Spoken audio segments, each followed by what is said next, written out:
So now that we have an understanding of how to balance equations, let's take a look at a challenging problem. You could try to test yourself and double check the answer through reviewing the tutorial. So now that we have learned how to balance equations, let's see if we can apply this to a challenging problem. The steps, recall, to balancing equations are first identifying the elements that are involved, count the number of atoms in your reactants, see if they're the same in your products as well, and if they're not, then balance your equations.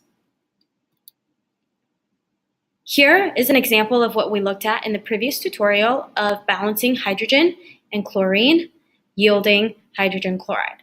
In this case, all the numbers in blue are known as coefficients, and those are the coefficients that you end up adding onto the equation when it's balanced, in order to balance it.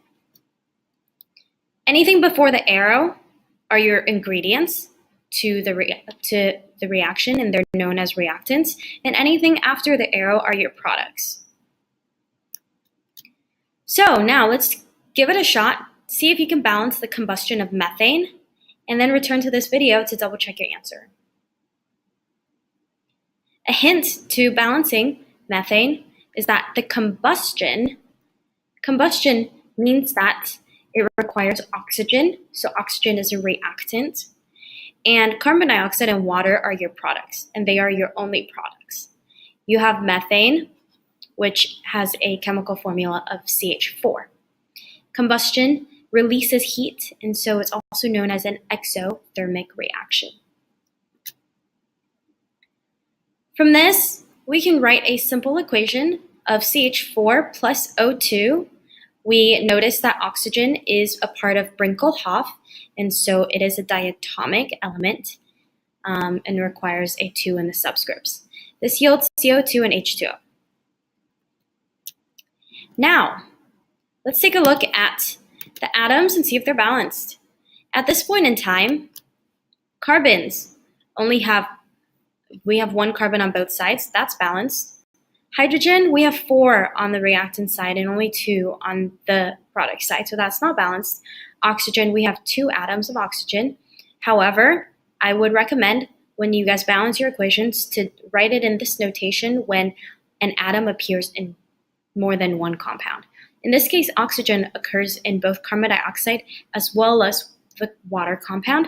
So what you need to do is you see that there are 2 atoms of oxygen, so you put 2 plus 1, meaning 1 atom of oxygen in the water. Let's start with this one because this one looks a little bit more complicated and more difficult to balance. Find the least common multiple.